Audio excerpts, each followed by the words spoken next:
మీనము వారికి కనుక చూసుకున్నట్లయితే ప్రస్తుతం రాశిలో శని యొక్క సంచారం జరుగుతుంది.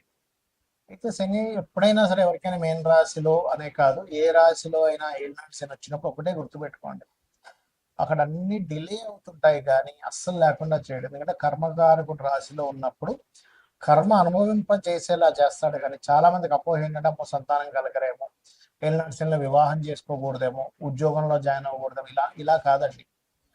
అర్థం చేసుకోవాల్సింది ఏంటంటే మీరు సీఎంలు పిఎంలు అయ్యారు. నేను చాలాసార్లు ఉదాహరణ చెప్పాను. మోడీ అయ్యారు ఎల్నాటి సమయంలో పిఎంగా, జగన్, సీనియర్ ఎన్టీ రామారావు, మన చంద్రబాబు నాయుడు గారు, ఇలా చాలా మంది 180 మంది దేశ నాయకులు కూడా అయ్యారు. ఏనాటి శనిలో అయ్యారు, కాల్స్మ దోషం ఉన్న వాళ్ళు అయ్యారు. కాబట్టి ఇది సమస్య కాదు. శని రాశిలో ఉన్నప్పుడు శ్రమనిస్తాడు, మనం శ్రమ పడాలి, బద్దకించకూడదు. ఇది మెయిన్గా గుర్తుపెట్టుకోండి. అయితే ఈ యొక్క విషయాల్లో మీకు ఎటువంటి విషయాల్లో బాగుంటాయి, ఏ జాగ్రత్తలు తీసుకోవాలనేటువంటి అంశాలు చెప్తుంది. నేనైనప్పటికీ చెప్పిస్తున్న సాక్షాత్ లలితామ్మవారిగా భావిస్తూ ఇక్కడ ఏంటంటే మీకు ఎటువంటి విషయాల్లో కలిసి వస్తుందంటే, ఇప్పుడు ఈ శని బుధ నక్షత్రంలోకి ఎప్పుడైతే ప్రవేశిస్తున్నాడో మే 18వ తేదీ నుంచి వచ్చే సంవత్సరం జూన్ 2 వరకు ఉంటాడు, 2027.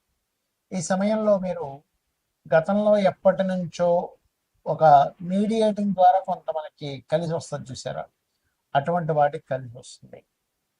కాకపోతే కొన్ని నిర్ణయాలు తీసుకునేటప్పుడు, అది సంతానం అనుకోండి, తండ్రి గారికి సంబంధించిన ధన విషయంలో అనుకోండి, రెగ్యులర్గా ఒక అప్పు ఇవ్వడం, అప్పు తీసుకునే విషయాల్లో అనుకోండి, కొంచెం జాగ్రత్తగా ఉండండి.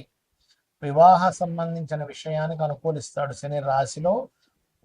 ఉత్తరాభాద్ర నక్షత్రం దాటి రేవతి నక్షత్రంలోకి వెళ్తున్నాడు కాబట్టి, సప్తమాధిపతి నక్షత్రంలోకి వెళ్తున్నాడు కాబట్టి దీనివల్ల రెండు రకాల ఫలితాలు. ఒకటి, మీకు మాత్రమే కాకుండా మీ జీవిత భాగస్వామికి కూడా ఉద్యోగ సంబంధించిన విషయంలో ఖచ్చితంగా ఇక్కడ అనుకూలమైనటువంటి పరిస్థితులు గోచరిస్తాయి. అందులో ఎటువంటి సందేహం లేదు. మీ జీవిత భాగస్వామి మీకు కొంచెం మార్పులు ఉంటాయి, అందులో ఎటువంటి సందేహం లేదు. ఎందుకంటే రాశిలో ఉండేటువంటి శని దశమ స్థానాన్ని చూస్తాడుగా. అలాంటప్పుడు ఏంటంటే కొద్దిగా మీకు శ్రమది ఉంటుంది. కొంచెం ఇంపోర్ట్ ఎక్స్పోర్ట్ బిజినెస్ చేసేటువంటి వారికి చూడండి, కొన్ని వస్తువులు ఇక్కడ మనకు దొరకవు, విదేశాల్లో దొరుకుతాయి.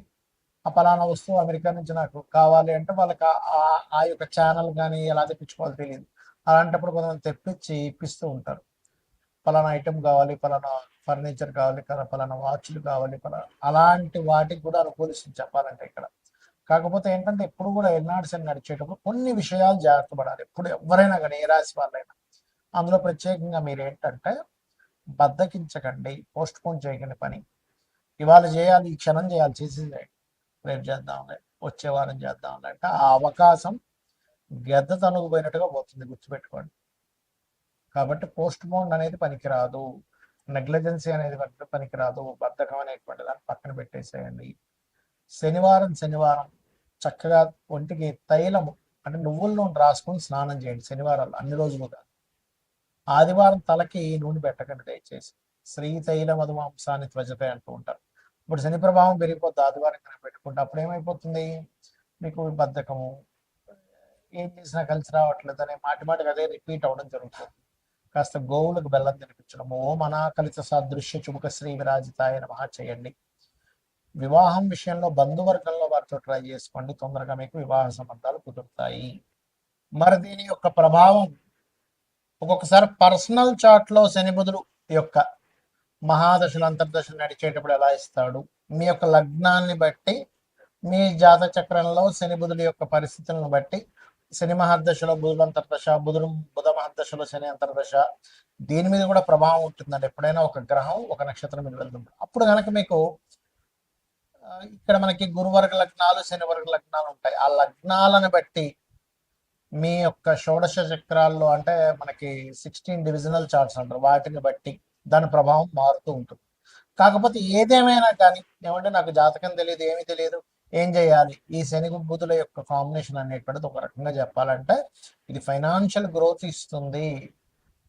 అయితే ఇండియాకి కూడా కొంతవరకు ఫైనాన్షియల్ గ్రోత్ ఇస్తుంది. అయితే మనం చాలా రోజులుగా చెప్పుకుంటున్నాం, ఒక 8-9 నెలల నుంచి చెప్తూనే ఉన్నాం, యుద్ధాలు పెరుగుతాయి, యుద్ధ సంబంధంగా వాటర్ ప్లేసెస్లో కూడా ఇంకా పెరుగుతాయి అనేటువంటి నీటి ప్రాంతాల్లో. ఎందుకంటే జలరాశులు అని ఉంటాయి, కర్కాటకము, వృశ్చికము, మీనము, ఈ జలరాశుల్లోకి ఎప్పుడైతే శని యొక్క సంచారం జరుగుతూ మొన్న మనకంతా కూడా కుజుడు కూడా కలిసి ఉండడం, కుజుడు కుంభంలో ఉండి రాహుతో కలవడం, దాని తర్వాత శనితో కలవడం వల్ల జలరాశుల్లో ఉండేటువంటి జల ప్రదేశాల్లో యుద్ధాలు పెరగడం, జలరాశుల్లో ఉండేటువంటి అన్ని దేశాల్లో ఉండేటువంటి కొన్ని నౌకలకు ఇబ్బంది రావడం, అందులో ముఖ్యంగా ఇండియా నౌకలకు కూడా ఇబ్బంది రావడం, ఇవన్నీ చెప్పుకున్నాం మనం. అయితే ఇక్కడ ఏంటంటే బుధుడు యొక్క నక్షత్రాల్లో శని సంచారం జరిగేటప్పుడు ఈ షేర్ మార్కెట్ విషయంలో ప్రధానంగా ఎవరైతే డైలీ ట్రేడ్ చేస్తారో, డైలీ ట్రేడ్ కంటే కూడా లాంగ్ టర్మ్ ట్రేడింగ్ చేసుకోవడం అనేది మంచిది. ఎవరి జన్మజాతక చక్రంలో అయినా బుధగ్రహం గనక బాగుంటే వాళ్ళకి ట్రేడింగ్లో అద్భుతంగా కలిసి వస్తుంది. గుర్తుపెట్టుకోండి. ఎందుకు? బుధుడు తెలివితేటలకి, ట్రేడింగ్కి, వీటికి కారకుడు. గుర్తుపెట్టుకోండి. సో ఈ కారకుడైనటువంటి బుధుడు ఎప్పుడైతే బాగున్నాడో, ట్రేడింగ్ అనేటువంటిది ఏమిటి? మనకి ఎప్పుడు మనం ఎంటర్ అవ్వాలి, ఎప్పుడు బై చేయాలి, ఎప్పుడు సెల్ చేయాలి, ఆప్షన్స్ అంటారు, మీకు తెలిసే ఉంటుంది. సో ఆ యొక్క శక్తిని అద్భుతంగా ఇస్తాడు బుధుడు. అంటే మనం ఎంత ఎమోషన్గా కనెక్ట్ అవ్వకుండా చాలా ఈజీగా ఇది వద్దులే, మనకు వస్తే రేపు మళ్ళీ చూసుకుందాంలే అని వాళ్ళకి ఎప్పుడైతే కరెక్ట్గా అనిపించింది బయటకు వచ్చేస్తాడు. ఇంకా ఆశపడ్డ ఎక్కువగా ఆశపడకుండా ఉన్న దాంట్లో సంతృప్తి చెంది బయటకు వచ్చేలా చేస్తాడు బుధుడు. అంటే బుద్ధి ఆలోచిస్తూ ఉంటుంది. అలాగా ఇప్పుడు ఉండేటువంటి బుద్ధికారకుడైనటువంటి బుధుడు యొక్క నక్షత్రాల్లో శని సంచారం జరుగుతుంది కాబట్టి మీరు లాంగ్ టర్మ్ చేసుకోవడం మంచిది. ఎందుకంటే షేర్ మార్కెట్లో లాంగ్ టర్మ్వే ఫలించేటువంటి సమయం ఇది. కమ్యూనికేషన్ రంగాలు మనం చాలా రోజుల క్రితమే చెప్పుకున్నాం, ఏమంటే ఈ కమ్యూనికేషన్ రంగాలకు ఇబ్బంది రానుంది అని. ఈ శని యొక్క ప్రభావం ఎప్పుడైతే బుధరాశుల్లోకి ఎంటర్ అవుతుందో ఈ కమ్యూనికేషన్ రంగాల మీద దీని యొక్క ప్రభావం చూపిస్తుంది. గుర్తుపెట్టుకోండి. అలాగే మరొక విషయం ఏంటంటే ఇక్కడ ఈ అప్పులు ముఖ్యంగా ఏంటంటే ఎవరైనా ఏదైనా అప్పు తీసుకుంటే కూడా లాంగ్ టర్మ్ తీసుకోండి. ఏదో ఏమంటే ఎందుకు ఇచ్చేస్తాను, 10,000 ఉంటాయి అంటుంటారు కొంతమంది, 1,00,000 ఉంటాయి, ఏముంది సాయంత్రం ఇచ్చేస్తాను. ఆ సాయంత్రం మీకు రాకపోగా ఈ 10 రోజులకు రావడం వల్ల 10 రోజుల తర్వాత మీరు ఇస్తారు, 4 రోజుల తర్వాత మీరు ఇచ్చేస్తారు, ఇవ్వరని కాదు. కానీ అది ఏమైపోతుంది? మాట తప్పాడు, సాయంత్రం ఇస్తా అన్నాడు, ఫోన్ ఎత్తాడు, మొహమాటం, ఫ్రెండ్ దగ్గర పరువు పోతుంది, రిలేషన్స్ దగ్గర పరువు పోతుంది. అందుకని ఏంటి, ఆ 4 రోజులు తప్పించుకొని 4 రోజుల తర్వాత ఇగో నేను ఇచ్చేస్తున్నా అంటాడు. అప్పుడు ఏమైపోద్ది అంటే ఈ శని యొక్క రాసుల్లో ఎప్పుడైతే శని యొక్క నక్షత్రం మీద ఎప్పుడైతే శని వెళ్ళి బుధ నక్షత్రం మీద ఉన్నాడో ఇదేం చేస్తుంది? బుధుడు అప్పులకు కారకుడు కాబట్టి ఇది అప్పుల విషయంలోని కొన్ని దేశాల్లో ఆర్థిక మాన్యాలు, కొంత వాయు సంబంధంగా, వాయువులో బుధుడు వాయు కారకుడు. గుర్తుపెట్టుకోండి, వాయువుకి కారకుడు కాబట్టి వాయువులు మందంగా వేయడం, వాయువులో ఒక రకమైనటువంటి విష సంబంధించినటువంటి కొంత ఇన్ఫెక్షన్స్ రావడం, ఇటువంటివన్నీ కూడా ఇస్తూ ఉంటుంది బుధరాశుల్లోకి శని యొక్క సంచారం. కాబట్టి మరి ఏం చేయాలండి? దేశకాల పరిస్థితులు ఇలా ఉన్నాయి కదా, ఏం చేయాలి? సింపుల్గా ఏమీ లేదు, మీరు చండీ వినండి లేదా విష్ణు సహస్రనామాలు వినండి చాలు. మీరేమి వేలు లక్షలు ఖర్చు పెట్టేసి ఏదో పూజలు చేసుకోవాలని ఏమి అక్కర్లేదు. మీకు డబ్బులు లేనప్పుడు భగవంతుడు నామస్మరణ చేత, అమ్మవారి యొక్క నామాల్లో ఒక నామం ఉంటుంది, నామ పారాయణ ప్రీత నంద విద్యా నటేశ్వరి అని. అంటే నామాన్ని పారాయణం చేస్తే ఆవిడ ప్రీతి చెందుతుందట. ఆవిడ కనుక ప్రీతి చెందితే మనం రక్షిస్తుంది. ఆవిడ ప్రీతి చెందడానికి కావాలి, అంతే కదండి. ఇప్పుడు ఒక తల్లి కనుక బిడ్డ, అయ్యో నా బిడ్డ అని ఫీల్ అయితే ఆ తల్లే రక్షించుకుంటుంది. కోడైనా చూడండి, కోడి పిల్లల దగ్గరికి వెళ్తే చాలు, కోడి పొడి చేయడానికి వచ్చేస్తుంది, పుల్లైనా పొడి చేస్తుంది. కాబట్టి ఏంటంటే అమ్మవారిని నా తల్లి అనే భావనతో మీరు చేయండి. దేశకాల పరిస్థితుల్లో ఎటువంటి సిచ్యువేషన్స్ వచ్చినా కూడా మీకు ఎటువంటి ఇబ్బంది కలగకుండా ఉంటుంది. ఇంకొకటి, గోవులకి కాస్త గోంగూర బెల్లము ఎక్కువగా తినిపిస్తూ ఉండండి. గుర్తుపెట్టుకోండి, గోంగూర బెల్లం తినిపిస్తూ ఉండండి. కమ్యూనికేషన్స్ రేపు పొద్దున ఏదైనా కట్ అయినా కూడా కమ్యూనికేషన్స్ రంగాలకు సంబంధించిన ఏమైనా ఇబ్బందులు వచ్చినా సరే మనం ఎలా సర్వైవ్ అవ్వాలి అనే దాని మీద ఉండండి. ఇంట్లో చిన్న చిన్న ఇన్ఫెక్షన్స్ వచ్చినప్పుడు కొన్ని మనం మెడిసిన్స్ వాడతాం, అటువంటివి కాస్త ఇంట్లో పెట్టుకొని ఉంచుకోండి. ఎప్పుడు కూడా వాస్తు పరంగా కూడా ఇంట్లో ఎక్కువ జబ్బులు వస్తున్నాయంటే ఉత్తరం పాడవడం వల్ల వస్తాయి. గుర్తుపెట్టి, ఉత్తర ఈశాన్యం ప్రధానంగా. ఉత్తర ఈశాన్యం మృతయే ఔషధాత్కార్యేతు అనేటువంటి నామం ఉంది శాస్త్రాల్లో. కాబట్టి ఉత్తర ఈశాన్యంలో వైట్ కలర్ ఉండేలా చూసి, వైట్ కలర్ స్పేస్ ఎలిమెంట్ కారకం కాబట్టి అక్కడ మీరు చక్కగా మీ యొక్క మెడిసిన్స్ రెగ్యులర్గా వాడేటువంటి మెడిసిన్స్ ఏమైనా అక్కడ పెట్టుకుంటే ఇంట్లో ఉండేటువంటి వారికి జబ్బులు తగ్గుతాయి.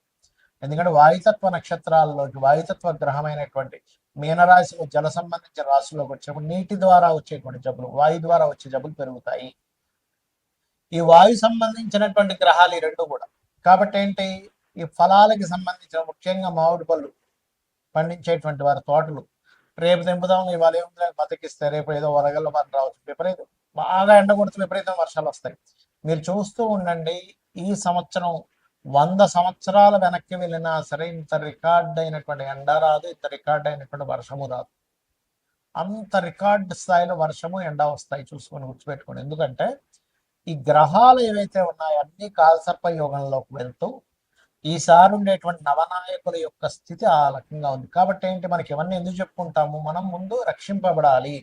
ఓహో బాగా వర్షాలు పడతాయి అనమాట, ముందుగా తీసేస్తే పని అయిపోద్ది, రేపు ఎల్లుండి వారం తర్వాత చూద్దామని బద్దగించొద్దు. ఇంకా సమయం రాలేదు, దట్ ఈస్ డిఫరెంట్ కేసు. ఇంకా పండలేదు పంట, దాన్ని వదిలేయడం అది వేరు. కానీ పంట పండక ముందే తీసేయమని చెప్పండి. పంట పండిన తర్వాత కూడా నెగ్లిజెన్సీ చెయ్యకూడనటువంటి స్థితులు ఉన్నాయి. ఈ విషయంలో జాగ్రత్తగా ఉండండి. అలాగే బుధవారాలు శనివారాలు అప్పుల విషయంలో చాలా జాగ్రత్తగా ఉండండి. అప్పులు ఎవరికి ఇవ్వడం తీసుకునే విషయం బుధ శనివారాలు అవాయిడ్ చేయండి. మంగళవారం కూడా అసలు తీసుకోకూడదు అని చెప్తున్నాను నేను మీకు. అవాయిడ్ చేయండి. బుధ శనివారాలు ఎట్టి పరిస్థితుల్లో blue and green colours avoid చేయండి. ఎందుకంటే కలర్ని ఆశ్రయించి, రంగును ఆశ్రయించి కూడా ఉంటుంది. మీ పర్సనల్ చార్ట్లో బుధుడు బాగున్నాడు, శని బాగున్నాడు, నాకు బ్లూ అండ్ గ్రీన్ కలర్స్ బాగా కలిసి వస్తుంది, దట్ ఈస్ డిఫరెంట్ కేస్. కాబట్టి ఇవి పాటించండి. ఖచ్చితంగా అమ్మవారి అనుగ్రహంతో మీకు బాగుంటుంది, బాగుండాలని మనస్ఫూర్తిగా కోరుకుంటూ శ్రీమాత్రే నమః.